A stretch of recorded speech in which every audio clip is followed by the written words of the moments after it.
As more Nigerian businesses move from the operational line, from digital payment and customer communication to cloud storage and social media marketing, cybersecurity is becoming an increasingly important part of doing business. Often when people hear the word cybersecurity, the first thing that comes to mind is cybercrime hackers breaking into systems or criminals stealing sensitive data. But reality is much broader than that. Cybersecurity is not only about protecting businesses from criminals, it is also about protecting digital systems from vulnerabilities that can arise from everyday operations, corrupted files, infected downloads, compromised devices, weak passwords, or even simple human error. And now, with the rapid rise of artificial intelligence, both the opportunities and the risks within the digital space are evolving even faster. So for businesses today, cybersecurity is no longer just a technical concern for IT department. It has become a critical part of business resilience, operational stability, and protecting customers' trust in an increasingly digital economy. Today, we'll be looking at what cybersecurity really means for businesses, the risks that entrepreneurs and organizations face in their daily operations, and how they can better protect their digital systems in a rapidly evolving digital environment. I am delighted to be joined by Mr. Tochi Dennis. He is a cybersecurity expert. Mr. Tochi, you're welcome. The eye that you gave me is Dennis, right? Yeah. Okay, you're welcome. How are you doing? I'm good. Happy New Year. I've not seen you this year. Yes.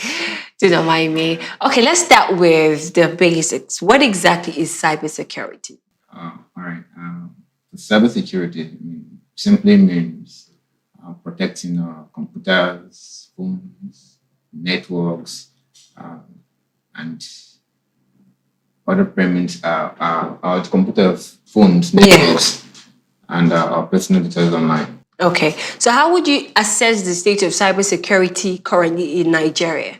Oh, okay. Currently, Nigeria is still growing fast in in digital space. Okay. So most businesses use this technology, right? So such as making payments online, websites, social media marketing, and many other digital tools. Online. Yes. So and once these devices get compromised, right? So businesses could lose data. Yeah. And then at the other hand, as people using this information, the awareness about cybersecurity is actually, still developing. Okay, still developing because I wanted to assess the state. So we are not really there. Like it's still developing. Yeah, so on the scale of 1/10, where do we fall? Yeah, I could say a 5/10. 5/10. The rate of the attack is really high. Okay, okay. And the awareness is low. All right. So many people think cybersecurity only targets big corporation.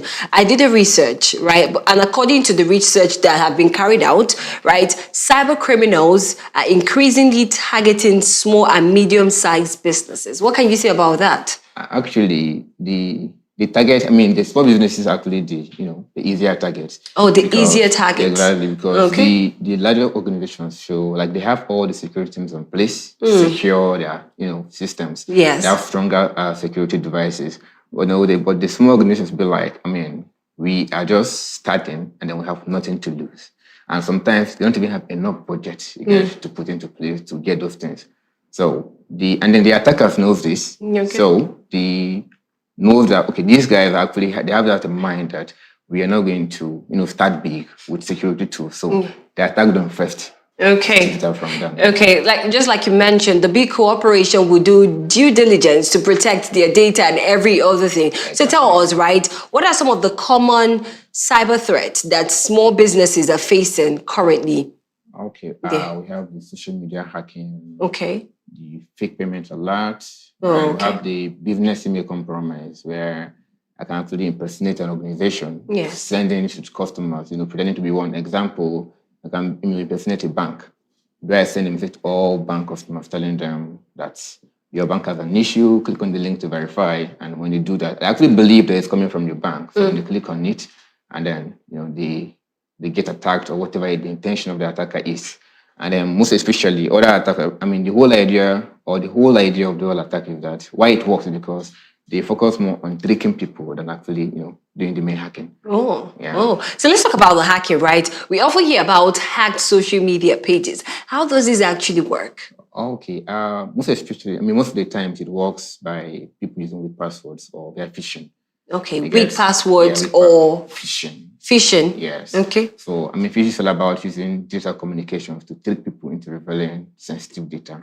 Right. So organizations actually sometimes they receive messages that sometimes it looks as if it's coming from Instagram, Facebook, TikTok, and many of those platforms. What kind of messages? Not to call you short. What kind of messages would you receive? Or sometimes an example could be like, yes, I'm sending you a link, right? I'm telling you that your account has an issue, and I'm sending you this link to verify it. Oh. So I always want to protect my account, so I will click on the link to make sure that my account is safe. So sometimes when you click on those links, they ask you to provide your password. And when you do that, the attacker captures your data. Okay. Again, and then before you realize it, your account is gone. You'll be like, how did I get attacked? Again, and then sometimes actually when we fail to enable the two-factor authentication on our platforms, so you can't stop the attack from happening. Okay. Sometimes it may really happen, but then when you enable two-factor authentication, again, it slows down the attacker from accessing your data. Like, it gives you more time to get your data back before the guy actually do something. Okay.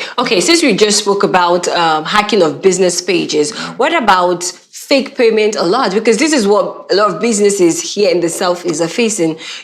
People come, purchase things, and they just run you a transfer, and it's fake. How does this also happen? Okay. One thing you should know is that the most important thing is that businesses should never rely on alerts for verification. Okay, say that again. They should never rely on payment alerts for their verification. So what would you rely on? You have to make sure that that the account is actually reflected. So the money is actually reflected on the account. In the account. Exactly. Okay. Because what these guys do is that, they actually bring this sense of urgency. When I buy something from you, I transfer your money. Yes. Maybe I don't share an alert, right? Okay. Confirm. Because there are a lot of customers and it's going to be, okay. I've finished, right? The alert is probably enough for them. So they don't allow the guy to go. But then that actually affects a lot of businesses. So they have to make sure that either you use a banking app or use their POS terminal machines to verify, to make sure that these monies are reflected before they could release their goods and services. Okay. Speaking about you have to check and stuff, a lot of these businesses make use of their own personal phones and account. Do you think it's safe? Somehow, but it actually carries some risks, right? Because when you have your personal and account business on one device, so once that device gets compromised, both accounts will be affected. So it's actually advisable that you have your personal account on a different device and the business account on the other device. And you also make sure secure that business account with strong password and enabling two-factor authentication. Okay. So how exactly is AI changing the nature of cybersecurity currently? All right. Before the AI, yes, right, people are actually attacking devices and networks online.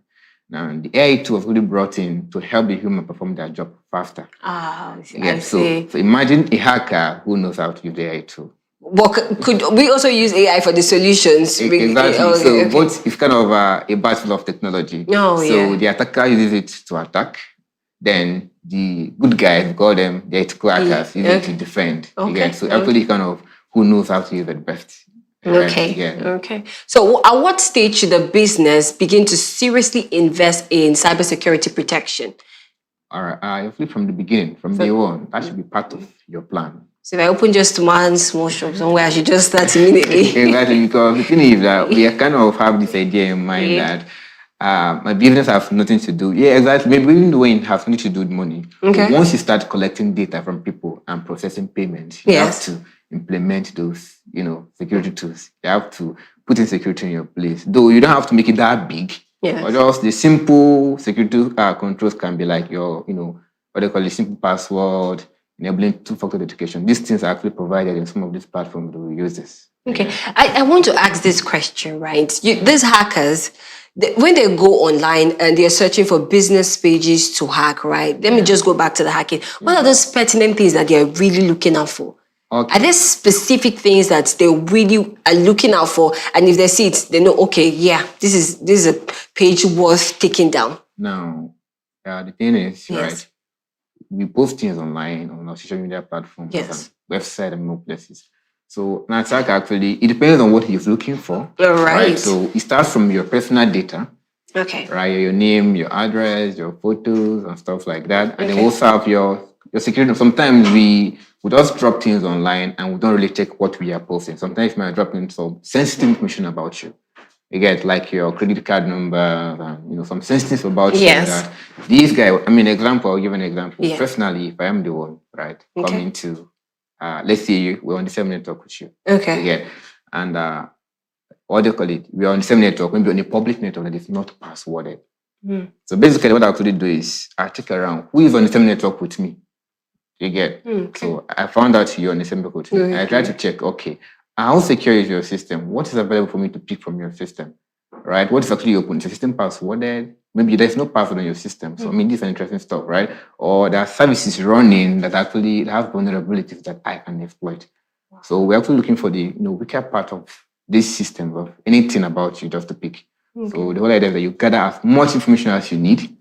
Then at the end of the day, you just try them after the other to just see the one that works out for you. Okay. We keep saying cybersecurity. Is it expensive or just affordable? Which is it now?